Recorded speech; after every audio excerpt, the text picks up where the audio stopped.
Seri 3 Pedang Kayu Harum. Dewi Maut. Cerita, Hoping Hu. Audiobook, novel silat. Bab 28. Hahaha, jadi kalian sudah mengaku telah menyerbu Pulau Hiu, bukan? Sudah ada bukti dan pengakuan, jadi sudah jelas dosa kalian. Jangan mencoba memutarbalikkan kenyataan, ya. Di Pulau Hiu tidak ada bajak, yang ada hanya beberapa orang petani dan nelayan bangsa Jepang dan pribumi yang hidup tenteram. Taijin. Mereka itu benar-benar para bajak yang dipimpin oleh Tokugawa. Kui Beng berseru. Chiang Tekoan mengangkat tangannya. Kau hendak membantah? Mana buktinya bahwa ada bajak laut di sana? Kalau ada bajak laut tentu sudah kusuruh basmi. Tapi benar-benar kakak saya diculik, Taijin. Kui Eng membantah. Diam. Tanpa bukti, kalian tidak boleh bicara seenaknya saja. Karena masih mengingat kebaikan orang tua kalian, aku tidak akan menyuruh hukum rangket kepada kalian, akan tetapi kalian telah melakukan pembunuhan besar-besaran ini harus diadili di kota raja sebagai pemberontak-pemberontak. Taijin. Kui Beng berteriak marah. Kau akan memberontak pula di sini, pembesar itu mengangkat tangan dan para prajurit pengawal sudah mengurung pemuda yang terbelenggu kedua tangannya di belakang tubuh itu. Tidak, Taijin, kami tidak akan memberontak dan kami tidak pernah memberontak. Kui Eng berkata dengan suara halus. Jika perbuatan kami di Pulau Hiu itu tidak berkenan di hati Taijin, harap Chiang Taijin sudi memaafkan dan suka memandang muka orang tua kami memberi ampun. Tentu saja atas budi kebaikan Taijin ini kami tidak akan melupakan. Dengan halus Kui Eng membujuk dan menjanjikan balas jasa yang besar. Chiang Taijin mengurut kumisnya yang panjang melengkung ke bawah seperti kumis anjing laut jantan itu. Hahaha. Kebaikan apa yang dapat dilakukan kalian ini, peranakan-peranakan asing yang sudah berani memberontak? Seluruh rumah dan seisinya telah kami sita sebagai milik pemerintah dan kalian akan diadili di kota raja. Pengawal, kurung mereka sambil menanti saat mereka dikirim sebagai tawanan pemberontak ke kota raja. Penasaran? Tidak adil? Kui Beng meloncat berdiri akan tetapi belasan orang pengawal sudah meringkusnya kembali. Bengko, tenanglah dan jangan melawan, kata Kui Eng dan mereka lalu digusur keluar dari ruangan itu. Tangkap semua anak buahnya yang menyerbu ke Pulau Hiu. Chiang Taijin memerintah pasukannya. Mengapa pembesar Shi Chiang itu demikian keras dan menekan terhadap dua orang muda itu? Ada beberapa sebab yang mendorong pembesar itu berlaku sedemikian rupa terhadap Kui Beng dan Kui Eng. Pertama-tama, memang terdapat rasa tidak puas dan tidak senang di dalam hati pembesar itu terhadap keluarga Yuan de Gama, apalagi setelah Sou Lihua selalu menentang para penjahat dan bajak yang berkeliaran di Entai. Lebih-lebih lagi setelah terjadi bentrok antara keluarga pendekar ini dengan Tokugawa, diam-diam Chiang Tekoan menjadi makin tidak senang. Tokugawa adalah tangan kanannya, secara rahasia dan dari bajak laut inilah segala keinginan hati Chiang Tekoan dapat terlaksana. Mau kekayaan? Mau wanita-wanita muda yang cantik? Mau membunuh orang yang tidak disukainya? Hanya tinggal menyuruh para bajak itu, tanggung beres.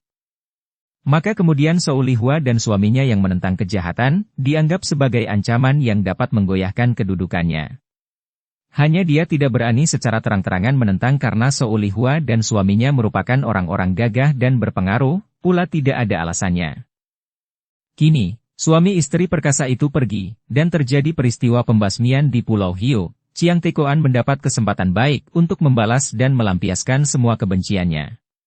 Dia kehilangan Tokugawa, maka dia segera menangkap Kui Beng dan Kui Eng dengan tuduhan pemberontak, dan tentu saja rumah gedung seisinya itulah yang merupakan dorongan besar pula untuk menangkap dua orang muda itu. Dia tidak khawatir kalau kelak orang tua dua muda-mudi kembar itu pulang, karena sudah ada bukti dan banyak saksi betapa dua orang kakak beradik membunuhi orang-orang yang disebutnya, nelayan-nelayan tak berdosa, di Pulau Hiu. Semenjak sejarah berkembang, tidak peduli di negara manapun di bagian dari dunia ini, terdapat banyak sekali pembesar-pembesar seperti Chiang Tekoan ini. Terutama sekali di waktu pusat pemerintahan sedang kalut dan pengawasan dari atasan kurang ketat. Maka para pembesar setempat lalu mempergunakan kekuasaannya untuk bertindak sewenang-wenang terhadap rakyat jelata. Segala sesuatu kebutuhan rakyat yang harus terlebih dulu mendapatkan izin dari para pembesar, pasti dipersulit sedemikian rupa, sehingga rakyat yang membutuhkan izin itu secara terpaksa harus mengeluarkan sebagian miliknya untuk memberi hadiah, Atau istilah umumnya sogokan atau suapan kalau dia menghendaki pekerjaannya dapat lancar dan izin yang dibutuhkannya dapat diberi oleh pembesar yang berwenang. Tentu saja ada pembesar-pembesar yang betul-betul merupakan pemimpin rakyat, pelindung rakyat yang bijaksana dan menunaikan tugas kewajibannya dengan baik, yang berhati bersih dan tidak menyalahgunakan kekuasaan dan kedudukannya. Akan tetapi sayang, pembesar seperti ini hanya dapat dihitung dengan jari tangan saja. Mengapa keadaan di Entai dan di kota-kota lain di seluruh Tiongkok yang dikuasai kerajaan Beng Tiao seperti itu, penuh dengan para pembesar yang menyalahgunakan kedudukannya untuk memenuhi kesenangan diri pribadi tanpa menghiraukan nasib rakyatnya? Hal ini adalah karena pengaruh dari keadaan di pemerintahan pusat, yaitu di kota Raja Peking, di mana pusat pemerintahan di tangan kaisar juga mengalami kekacauan dan kelemahan. Seperti tercatat dalam sejarah, Peking dibangun oleh Kaisar Yang Lo yang gagah perkasa.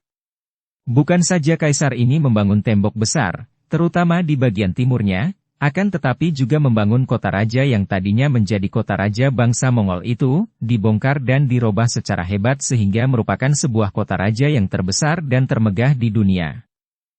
Kerajaan Beng Tiao mengalami kejayaannya sewaktu Kaisar Yongle yang memegang kendali pemerintahan, yang dilakukannya dengan tangan besi dan dengan adil. Tidak segan-segan menghukum para pejabat yang bersalah sehingga sebagian besar pejabat melakukan tugasnya dengan baik. Pada masa itu, rakyat dapat mengecap kenikmatan hidup di bawah pemerintahan yang adil. Dalam tahun 1425, di dalam perjalanan pulang dari penyerbuan musuh di Mongolia Luar, Kaisar Yongle meninggal dunia. Kedudukan kaisar diwariskan kepada putra mahkota, yaitu Kaisar Hangxi yang sudah sakit-sakitan dan kaisar ini pun meninggal dunia setelah menjadi kaisar selama 10 bulan saja. Kembali kedudukan kaisar diwariskan kepada cucu Yongle yang bernama Hian Taek Ong, seorang kaisar yang mencoba mempertahankan kebesaran kakeknya. Akan tetapi Kaisar Hian Taek Ong ini pun hanya memegang kekuasaan selama 11 tahun saja. Kini singgasana diserahkan kepada seorang buyut dari Yongle, seorang pangeran yang baru berusia 8 tahun, yang menjadi Kaisar Cheng Tung. Penggantian kekuasaan yang berusia pendek ini melemahkan kerajaan Beng Tiao, karena dengan perubahan kaisar berarti terjadi pula perubahan politik dan wibawa.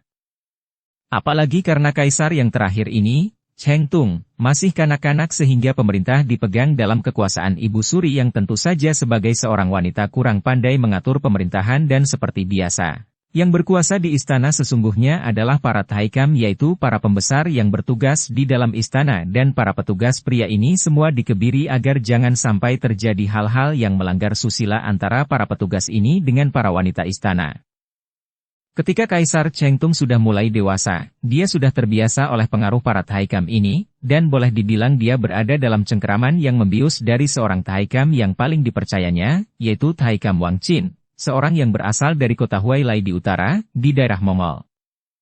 Demikianlah, karena kaisarnya seperti boneka, hanya tahu menandatangani saja semua hal yang disetujui dan direncanakan oleh Wang Qin, maka pemerintahannya sangat lemah.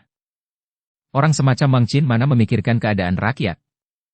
Setiap gerak perbuatannya selalu bersumber kepada kepentingan pribadinya. Dengan adanya pemerintah pusat seperti ini, tentu saja para pejabat di daerah menjadi raja-raja kecil yang berdaulat penuh dan sewenang-wenang seperti yang dilakukan oleh Chiang Tekoan di Entai yang tentu saja cukup cerdik untuk menempel para pembesar di kota raja, terutama mencari muka terhadap yang dipertuan Wang Qin. Kedua saudara Kui Eng dan Kui Beng menjadi korban dari kesewenang-wenangan pembesar lalim ini dan beberapa hari kemudian, dua orang kakak beradik ini dalam keadaan terbelenggu kaki tangannya, diberangkatkan menuju ke kota raja dalam sebuah kereta milik mereka sendiri yang dirampas dan dikawal ketat oleh 3 losin orang prajurit, dipimpin oleh seorang perwira yang membawa surat-surat laporan tentang dosa-dosa 2 orang tawanan itu untuk disampaikan kepada pembesar atasan di kota raja yang berwenang mengadili perkara-perkara besar. Banyak rakyat memandang dengan mata merah bahkan ada yang mengucurkan air mata melihat 2 orang muda yang dermawan dan budiman itu menjadi orang-orang pesakitan diseret ke dalam kereta dan dibawa pergi dari tempat tinggal mereka. Akan tetapi, seperti biasa, rakyat kecil hanya mampu menangis dan mengeluh, paling-paling hanya mampu mengepal tinju dengan diam-diam karena mereka tahu bahwa mereka itu tidak berkuasa atas kehidupan mereka sendiri. Dapat dibayangkan betapa marahnya hati Kui Beng ketika dalam keadaan terbelenggu kuat dia bersama adiknya diseret ke dalam kereta itu. Mereka duduk berhadapan dan saling pandang. Moi Moi, kalau saja kita memberontak sejak pertama kali dipanggil, Kui Beng menyatakan penyesalannya. Tenanglah, Koko. Belum tentu kita akan celaka, kita bersabar saja sambil melihat perkembangannya. Tentu akan terdapat kesempatan bagi kita, dan lagi, aku percaya bahwa Tio Tuako tidak akan tinggal diam saja. Seorang pengawal menghardik dan melarang mereka bicara. Kereta lalu diberangkatkan dan sebelum tirai kereta diturunkan oleh pengawal, Kui Eng sempat melihat berkelebatnya bayangan seorang pemuda jangkung berpakaian kuning di antara rakyat yang menonton dan legalah hati gadis ini. Kui Beng hanya memandang heran mengapa ada senyum di bibir adiknya itu dalam keadaan seperti itu. Beberapa hari kemudian pasukan yang mengawal kereta berisi 2 orang tawanan itu tiba di kota Chinan. Di sini para pengawal berganti kuda dan membawa perlengkapan dan bekal makanan baru dari para pembesar di Chinan. Setelah bermalam di kota Chinan, pasukan melanjutkan perjalanan pada keesokan harinya menuju ke utara, ke kota raja. Sorenya, mereka sudah tiba di tepi sungai Huangho di mana telah tersedia perahu-perahu besar untuk menyeberangkan mereka. Akan tetapi karena hari telah mulai gelap, mereka berhenti dan berkemah di dekat sungai sambil beristirahat. Seperti biasa, 2 orang tawanan itu menerima makanan dan minuman dan mereka diperbolehkan makan minum dengan kedua pergelangan tangan dibelenggu di depan tubuh mereka dan dipasangi rantai baja yang panjang dan berat. Demikian pula kedua kaki mereka dibelenggu dengan rantai panjang. Biarpun kedua orang kakak beradik ini dijaga ketat sekali, namun di sepanjang perjalanan mereka diperlakukan dengan baik dan sopan. Hal ini adalah karena si perwira yang memimpin pasukan pengawal itu tahu siapa adanya mereka berdua ini, tahu pula bahwa ibu 2 orang muda itu adalah seorang pendekar wanita yang amat lihai, demikian pula ayah mereka adalah seorang asing yang berpengaruh dan dermawan. Akan tetapi dia pun maklum betapa penting dan beratnya perkara yang membuat mereka dikirim ke kota raja, yaitu tuduhan memberontak dan membunuhi banyak nelayan tidak berdosa. Tentu saja dia pun tahu bahwa yang dimaksudkan dengan nelayan-nelayan tidak berdosa, itu sesungguhnya adalah Tokugawa dan kawanan bajak laut.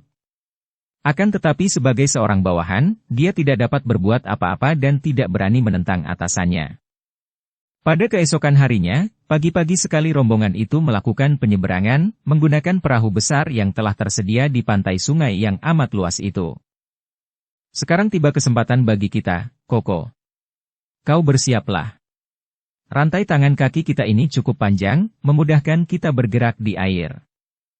Akan tetapi juga cukup berat untuk membuat kita tenggelam, bisik kembali Kui Beng. Kita harus berani mengambil resiko. Kesempatan ini yang terbaik dengan mengandalkan kepandaian kita di air, bisik lagi Kui Eng dan karena perwira pengawal mendekati mereka, keduanya menghentikan bisikan dan hanya saling pandang dan mereka telah bersepakat untuk mempergunakan kesempatan penyeberangan itu untuk melarikan diri. Ketika perahu besar yang menyeberang itu mulai meluncur ke tengah sungai, nampak sebuah perahu kecil juga meluncur cepat sekali seiring dengan perahu besar itu. Perahu ini ditumpangi dan didayung oleh seorang pemuda berpakaian kuning yang tidak mencurigakan. Dukung channel Novel Silat dengan subscribe, follow, like, komen dan share. Para pengawal yang melihat pemuda ini mengira bahwa dia adalah seorang nelayan atau seorang pelancong saja. Akan tetapi Kui Eng menyentuh lengan kakaknya ketika dia mengenal bahwa pemuda itu bukan lain adalah Tio Sun. Akan tetapi Tio Sun tidak segera turun tangan melainkan terus saja mengikuti perahu itu sampai tiba di dekat pantai sebelah utara. Di pantai selatan dia tidak berani turun tangan karena tempat itu ramai dan dekat dengan kota Chinan, berbeda dengan pantai utara yang sunyi. Setelah perahu besar yang membawa 2 orang sahabatnya sebagai tawanan itu berada kurang lebih 300 meter lagi dari pantai, tiba-tiba Tio Sun meloncat ke atas perahu besar dan tanpa banyak suara lagi dia meloncat ke arah Kui Eng dan Kui Beng yang duduk di atas dek terjaga oleh 5 orang pengawal. Hei, siapa kau? Seorang pengawal membentak dan suasana menjadi geger. Para prajurit pengawal meloncat bangun dan mencabut senjata masing-masing. Akan tetapi pada saat itu, Kui Eng dan Kui Beng sudah bangkit berdiri, dengan kaki tangan mereka yang terbelenggu itu mereka berhasil menampar dan menendang roboh 5 orang penjaganya. Tio Sun menggunakan pedangnya mematahkan belenggu kaki tangan mereka dengan cepat dan merobohkan setiap orang pengawal yang mencoba untuk menghalanginya. Cepat menyingkir! Tio Sun berkata sambil menyerahkan 2 batang pedang yang sengaja dibawanya kepada Kui Eng dan Kui Beng. Perwira pengawal berteriak mengumpulkan anak buahnya dan mulailah mereka itu maju mengepung dan mengeroyok. Apakah kalian berani hendak memberontak? Perwira muda itu berseru. Harap Jiwie jangan menambah dosa Jiwie. Kalian mundurlah. Kui Beng yang maklum akan kebaikan perwira itu berseru. Kalian tahu bahwa kami bukan pemberontak, melainkan Ciang Tekoan yang bersekutu dengan bajak-bajak laut? Mundurlah. Kami hanya menjalankan tugas, kalau sampai kalian lolos tentu kami dihukum, sang perwira membantah dan terus mengepung ketat. Kui Eng, Kui Beng, dan Tio Sun mengamuk dengan pedang mereka. Jangan membunuh orang, mereka hanya petugas-petugas biasa, kata Kui Eng dan tentu saja hal ini disetujui oleh Tio Sun yang juga segan untuk memusuhi dan membunuh prajurit pemerintah. Maka mereka itu hanya menggunakan pedang mereka untuk menghalau semua serangan senjata lawan, dan hanya merobohkan para pengeroyok dengan tendangan kaki atau tamparan tangan kiri saja. Akan tetapi 3 losin orang prajurit pengawal itu yang tentu saja merasa takut kalau sampai tawanan itu lolos, dengan nekat mengeroyok terus tanpa memperdulikan keselamatan mereka sendiri dan hal ini membuat 3 orang muda itu merasa repot juga. Andai kata mereka bertiga itu mau membagi-bagi pukulan maut dan merobohkan para pengeroyoknya, agaknya mereka akan berhasil membasmi puluhan orang itu. Akan tetapi, tanpa membunuh para pengeroyok yang nekat itu, tentu saja amat sukar bagi mereka untuk meloloskan diri, bahkan kalau pertandingan itu dilanjutkan, tentu mereka akan terancam bahaya oleh hujan serangan itu. Tio Tuako, kau pergilah dulu dengan perahumu, teriak Kui Eng dan mereka kini mulai bergerak ke pinggir perahu besar. Tidak, aku tidak akan meninggalkan kalian, jawab Tio Sun sambil mengelak dari sambaran 2 batang golok dan menggerakkan kakinya menendang roboh seorang pembokong dari belakang. Tuako, pergilah dulu dengan perahumu, kami akan mengambil jalan dalam air, kata Kui Beng dan kini mengertilah Tio Sun. Teringat dia akan penuturan Kui Eng betapa kedua orang saudara kembar itu pernah belajar ilmu di dalam air dari nelayan yang dahulu pernah menyelamatkan ayah ibu mereka, maka dia mengangguk dan mengamuk dengan pedangnya sampai semua pengeroyoknya dipaksa mundur. Setelah tiba di tepi perahu besar dan melihat perahu kecilnya masih berada di dekat perahu besar itu, dia berseru. Berhati-hatilah kalian. Aku pergi dulu. Sekali mengayun tubuhnya Tio Sun sudah meloncat keluar dari perahu besar, tepat di atas perahunya yang segera didayungnya menuju ke seberang sungai. Kui Beng dan Kui Eng juga mencontoh perbuatan Tio Sun tadi, mereka mengamuk dan makin mendekati pinggiran perahu, kemudian setelah merobohkan beberapa orang pengeroyok, mereka pun cepat meloncat keluar dari perahu besar, langsung terjun ke dalam air dengan kedua tangan lebih dulu. Cup! Cup! Bagaikan 2 ekor ikan lumba-lumba saja mereka terjun tanpa menimbulkan banyak suara dan air pun tidak muncrat banyak, tanda bahwa keduanya memang ahli bermain di air. Lenyaplah kedua orang muda itu dari permukaan air dan para pengawal yang bergegas menuju ke pinggir perahu sambil membawa anak panah, tidak melihat mereka lagi. Akan tetapi perwira pasukan pengawal itu bersikap tenang-tenang saja. Cepat jalankan kembali perahu ke seberang. Mereka tentu sudah ditangkap kembali di sana. Semua anak buahnya merasa heran mendengar ucapan ini dan mereka bersih-cepat meluncurkan perahu besar di tepi sungai sebelah utara. Ketika tiba di tempat itu, benar saja mereka melihat 3 orang muda tadi sudah dikepung dan dikeroyok oleh kurang lebih 50 orang prajurit yang bersenjata lengkap. Tentu saja mereka menjadi girang dan serentak mereka berbondong-bondong mendarat dan bantu mengeroyok pula. Ternyata siasat dari 3 orang muda itu sia-sia belaka. Mereka tidak memperhitungkan kecerdikan Ciang Tekoan. Pembesar ini tentu saja mengerti akan kelihayan 2 orang tawanannya, mendengar pula akan keahlian mereka bermain di air, maka diam-diam dia mengutus seorang pembantu secara rahasia menghubungi rekannya di Chin'an untuk menjaga di seberang sungai kalau-kalau 2 orang tahanannya itu mencoba untuk meloloskan diri ketika diseberangkan, mengingat akan kelihayan mereka bermain di air. Dan memang dugaannya tepat sekali, maka pembesar di Chin'an telah mempersiapkan pasukan dari 50 orang yang bersembunyi di pantai sungai sebelah utara.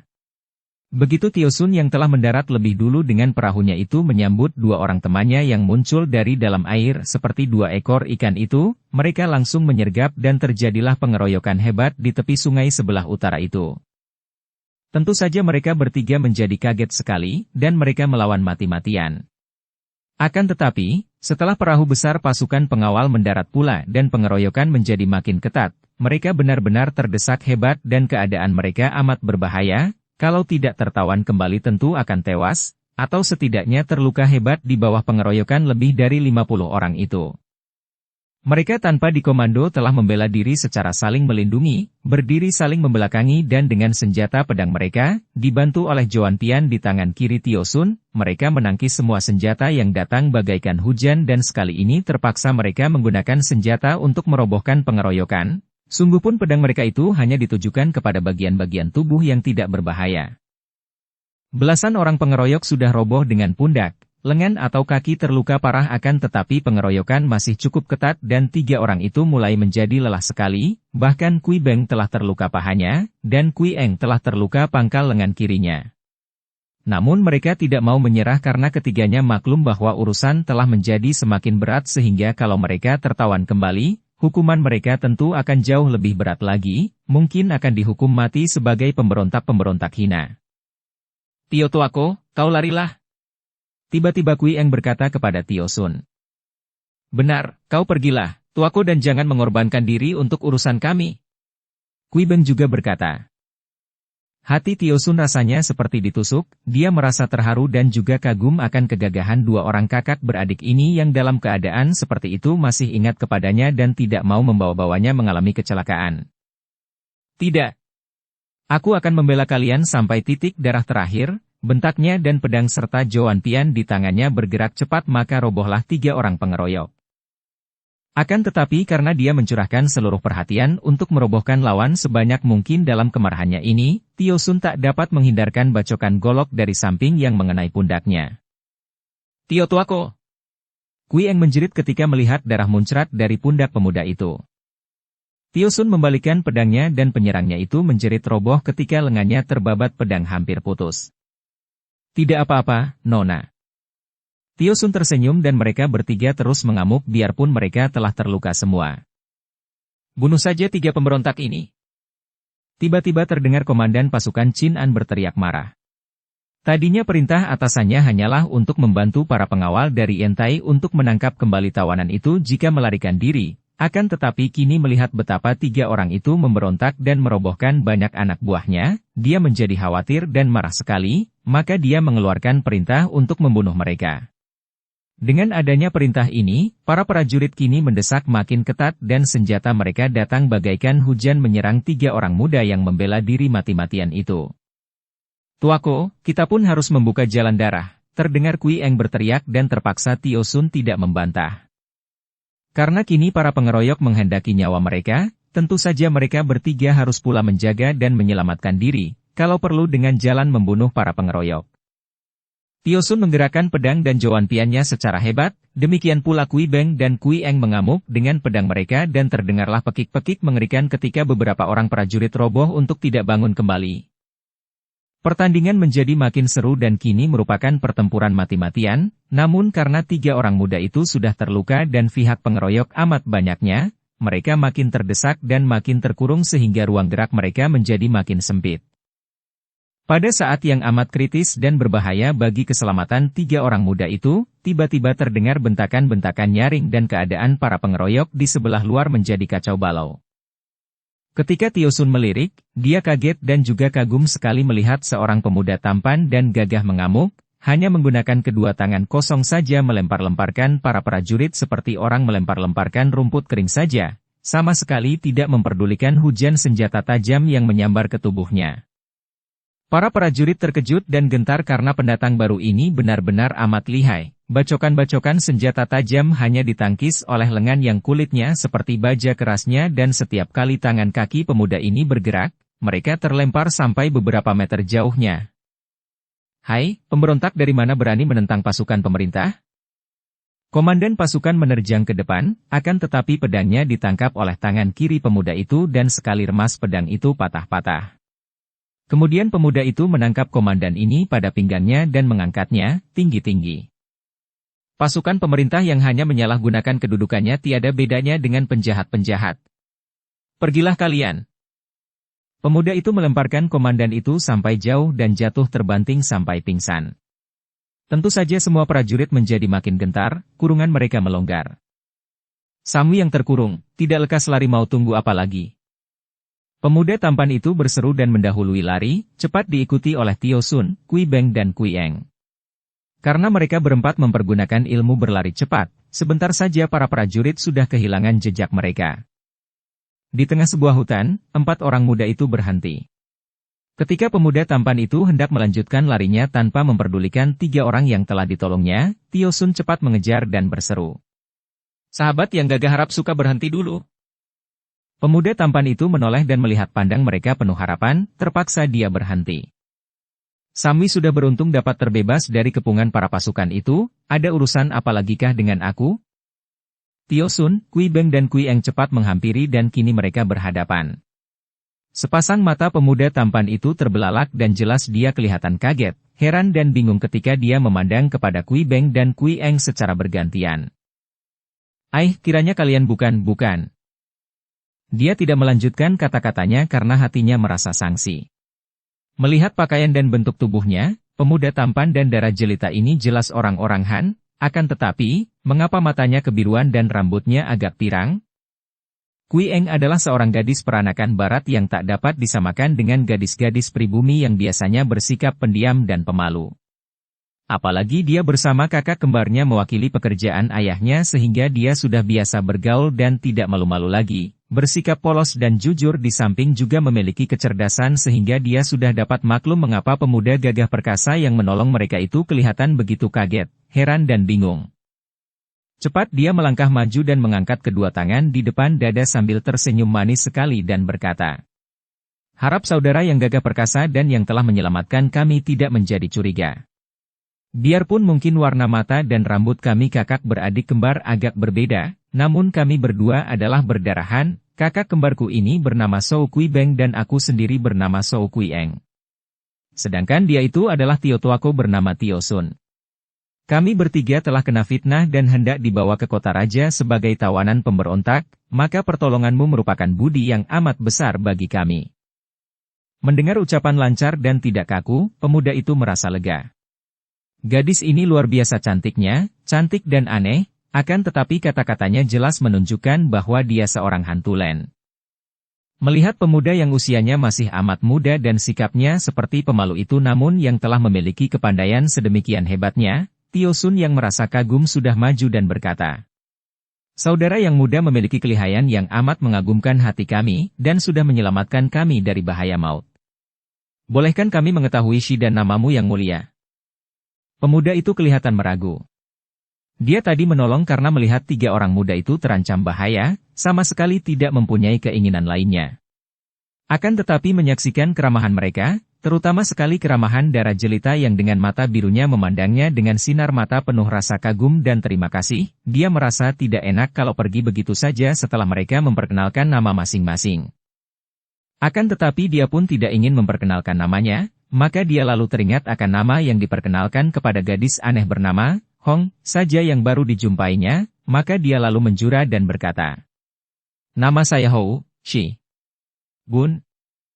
Pemuda ini bukan lain adalah Chia Bun Hou, putra ketua Qin Ling Pai. Seperti telah diceritakan di bagian depan, Bun Hou berpisah dengan In Hong, atau lebih tepat lagi darah itu yang meninggalkannya karena tidak mau melakukan perjalanan bersama setelah Bun Hou suka mencegahnya membunuh musuh-musuhnya di perjalanan. Bun Hou merasa kecewa sekali bahwa darah yang telah menjadi penolongnya itu meninggalkannya, akan tetapi karena teringat akan tugasnya mencari dan menyelidiki musuh-musuh besarnya, yaitu 5 bayangan dewa, dia pun melanjutkan perjalanannya dan pada hari itu dia menyeberangi sungai Huangho dan kebetulan melihat 3 orang muda yang terancam bahaya oleh pengeroyokan para prajurit itu, lalu turun tangan menolong mereka. Tio Sun merasa makin kagum dan heran. Pemuda tampan ini sikapnya begitu sederhana, masih amat muda dan agaknya dia belum pernah mendengar nama pemuda ini di dunia Kang Ou. Akan tetapi melihat kepandaiannya tadi, biarpun hanya bergebrak dengan para prajurit, dia dapat menduga bahwa pemuda ini bukan orang sembarangan, tentulah murid seorang yang sakti. Bun Hyong masih begini muda akan tetapi telah memiliki kepandaian luar biasa, sungguh membuat kami merasa kagum sekali. Kalau sekiranya tidak menjadikan halangan dan kalau kiranya kami cukup pantas menjadi sahabatmu, kami ingin sekali bersahabat dengan Bun Hyong, kata Tio Sun. Shou Kui Beng yang sejak tadi diam saja kini pun berkata, Kami kakak beradik kembar pun akan merasa terhormat sekali kalau bisa menjadi sahabat Bun Taihiap. Bun Hou merasa kikuk sekali. Tiga orang muda ini jelas merupakan orang-orang gagah yang sopan dan terpelajar, maka akan keterlaluanlah di pihaknya kalau dia tidak melayani uluran tangan mereka. Pula, darah bermata biru itu benar-benar mempesonakan. Selama hidupnya baru sekarang dia berhadapan dengan seorang dara yang begitu jelita, matanya bening lebar kebiru-biruan dan rambutnya agak pirang dan berkilauan halus. Bun Hou menjura dengan hormat. Tentu saja saya suka sekali bersahabat dengan Samwi, kalian bertiga. Mengapakah kalian tadi dikeroyok prajurit di tepi sungai dan di mana Samwi tinggal? Mari kita duduk di tempat yang teduh agar leluasa bicara, kata Tio Sun dan mereka lalu memilih tempat di bawah pohon yang rindang, duduk di atas batu-batu di bawah pohon itu. Secara singkat Kui Eng yang pandai bicara itu lalu menceritakan urusannya, mula-mula dengan Tokugawa ketika kepala bajak itu menculik kakak kembarnya dan dia dengan bantuan Tio Sun berhasil menyelamatkan kakaknya. Kemudian betapa dia difitnah oleh pembesar setempat sebagai pemberontak dan pembunuh kaum nelayan yang bukan lain hanya bajak-bajak laut. Sampai mereka ditangkap dan akan dikirim ke kota raja, kemudian mereka berusaha meloloskan diri dan dikeroyok di tepi sungai Huangho. Bun Hou menarik napas panjang. Sudah kudengar akan kekacauan yang mulai terjadi di mana-mana karena lemahnya pemerintah pusat di kota raja. Jadi Jiwie adalah putra-putri seorang ayah bangsa barat dan ibu bangsa pribumi? Pantas saja keadaan Jiwie agak lain.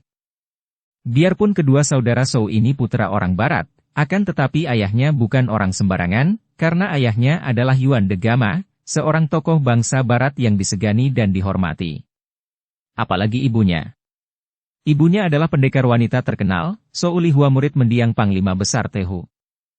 Ah! Bun Hou kaget bukan main mendengar ini.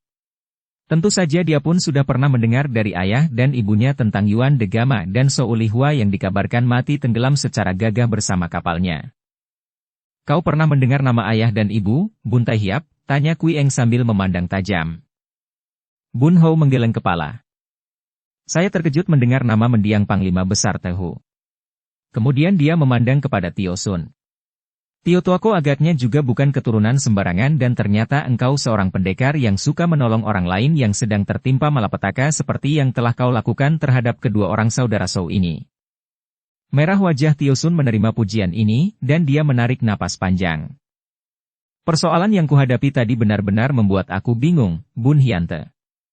Terus terang saja, ayahku adalah seorang bekas pengawal kepercayaan Panglima Besar Tehu, ayahku bernama Tio Hokguan.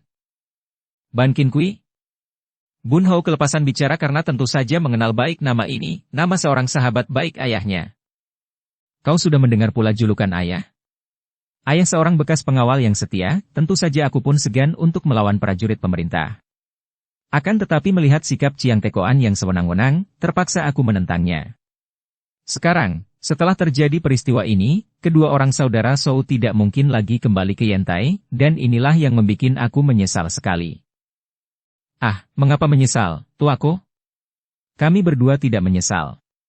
Biarlah kami tidak dapat kembali ke Yantai dan menanti sampai ayah ibu pulang dari barat. Kami berdua malah telah mengambil keputusan untuk membantu Tio Tuako dalam mencari musuh-musuh Qin Lingpai itu dan mengerahkan seluruh kemampuan kami untuk mencari 5 bayangan dewa yang menjadi musuh-musuh besar Qin Lingpai. Ayah dan ibu tentu akan bangga kalau mendengar akan sikap kami ini, kata Kui Eng.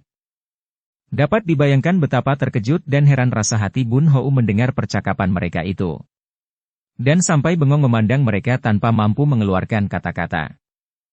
Kui Eng yang kebetulan memandang kepada pemuda itu tiba-tiba menjadi merah mukanya dan menunduk karena melihat betapa pemuda tampan itu memandang kepadanya dengan mata terbelalak seolah-olah hendak menelannya bulat-bulat. Bun Taihiap, engkau, mengapakah? Kui Eng yang tidak pemalu itu menegur halus. Bun Hou terkejut, mukanya menjadi merah sekali dan dia memandang kepada mereka bertiga dengan mata bersinar-sinar. Sungguh mati saya amat terkejut mendengar betapa Samwi menyebut-nyebut soal 5 bayangan dewa dan hendak membela Qin Lingpai. Kalau boleh saya bertanya, apakah hubungan antara Samwi dengan Qin Lingpai? Kini Tio Sun dan 2 orang saudara kembar itu yang menatap wajah Bun Hou dengan tajam penuh selidik. Bun Hyante tahu soal 5 bayangan dewa dan Qin Lingpai? Tio Sun bertanya. Bun Hou mengangguk. Tentu saja, dan saya bahkan tersangkut secara langsung. Akan tetapi sebelum aku dapat menceritakan hal itu, harap Samui lebih dulu menerangkan apa hubungan Samui dengan Qin Lingpai. Tio Sun menghadapi Bun Hou, memandang dengan sinar mata tajam sejenak, lalu berkata. Biarpun baru berjumpa pertama kali dan tidak mengenal benar siapa adanya dirimu, Bun Hyante, akan tetapi aku telah percaya benar kepadamu, maka biarlah aku mengaku terus terang. Seperti telah kukatakan kepadamu, aku adalah putra dari bekas pengawal Panglima Tehu. Ayahku bernama Tio Hok Guan dan ayah adalah seorang sahabat baik dari Chia Keng Hong Lo Cian Pui, ketua Qin Lingpai. Agaknya tentu engkau telah mendengar kegemparan di dunia Kang Ou dengan adanya penyerbuan 5 bayangan dewa di Qin Lingshan yang membunuh anak-anak murid Qin Lingpai bahkan telah mencuri pedang pusaka Siang Bok Kiam. Nah, mengingat akan hubungan persahabatan yang amat baik dengan Qin Lingpai, ayah lalu mengutus aku untuk mewakili ayah, membantu Qin Lingpai mencari 5 bayangan dewa dan kalau mungkin merampas kembali pedang pusaka Siang Bok Kiam. Demi persahabatan itu, aku melupakan kebodohanku sendiri, melakukan penyelidikan sampai di Entai di mana aku bertemu dan berkenalan dengan kedua orang saudara Shou ini yang ternyata adalah cucu murid sendiri dari mendiang Panglima Tehu. Adapun kami berdua, setelah terjadi peristiwa di Entai, kami juga sudah sepakat untuk membantu Tio Tuako mencari 5 bayangan dewa, karena ibu kami pernah bercerita kepada kami tentang kegagahan ketua Qin Lingpai yang patut kami bantu pula, kata Kui Eng. Mendengar ini, Bun Hou segera bangkit dari atas batu dan dia lalu memberi hormat kepada 3 orang itu dengan menjura. Hal ini mengejutkan dan mengherankan mereka yang segera bangkit pula untuk membalas penghormatan itu. Dengan suara terharu Bun Hou lalu berkata, atas nama Qin Lingpai, saya menghaturkan banyak terima kasih atas bantuan Samui yang demikian budiman. Siapakah sesungguhnya Bun Tai Hiap? Tanya Tio Sun yang kembali menyebut Tai Hiap karena dia menduga bahwa pemuda ini tentulah bukan orang sembarangan. Maafkan kalau saya tadi kurang berterus terang. Sebetulnya saya Shichia dan bernama Bun Hou. Kiranya Chia Tai Hiap, putra dari ketua Qin Lingpai. Tio Sun berteriak girang. Pantas saja demikian lihai, kiranya Chia Tai Hiap sendiri orangnya. Maafkan kalau kami bersikap kurang hormat. Putra pendekar sakti Chia Keng Hong. Kui Eng berseru dan memandang dengan wajah bersinar penuh kekaguman. Juga Kui Beng memandang kagum dan hal ini membuat Bun Hou menjadi makin sungkan dan malu. Harap Samui jangan berlebihan. Marilah kita duduk kembali dan bicara dengan leluasa. Mereka duduk kembali dan Bun Hou lalu memandang mereka dengan bergantian. Tidak kukira bahwa ayah mempunyai demikian banyak sahabat yang diam-diam membela Qin Lingpai dan hal ini amat mengharukan hatiku.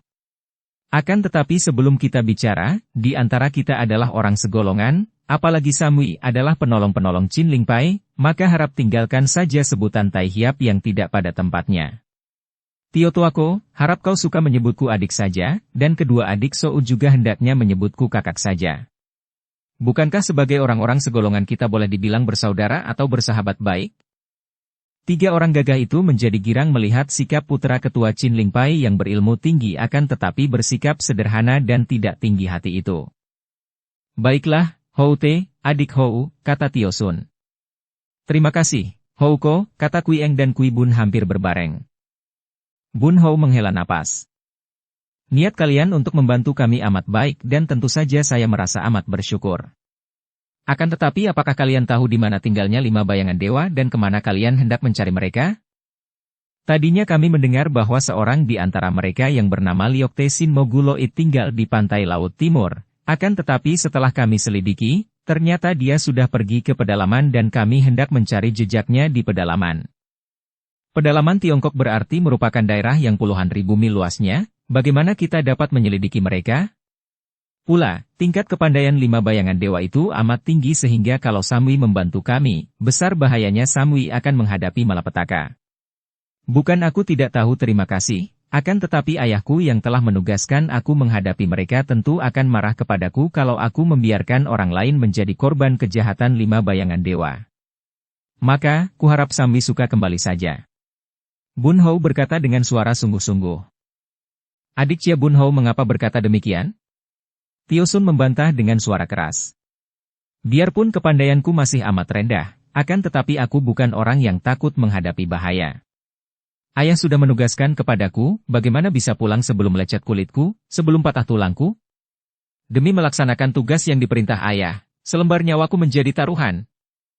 Kami berdua pun tidak mempunyai tempat tinggal lagi sebelum orang tua kami pulang, maka harap Houko tidak menolak bantuan kami yang juga tidak takut bahaya dalam menentang kejahatan. Kui Eng berkata, sikapnya gagah sekali dan Bun Hou menjadi makin kagum saja. Kalau begitu besar tekad Samui, saya tidak berani mencegah dan saya makin berterima kasih. Ketahuilah bahwa saya sendiri telah memperoleh jejak mereka, bahkan telah bertemu dengan 2 orang di antara mereka. Sayang saya tidak berhasil merobohkan mereka dan sekarang mereka telah melarikan diri.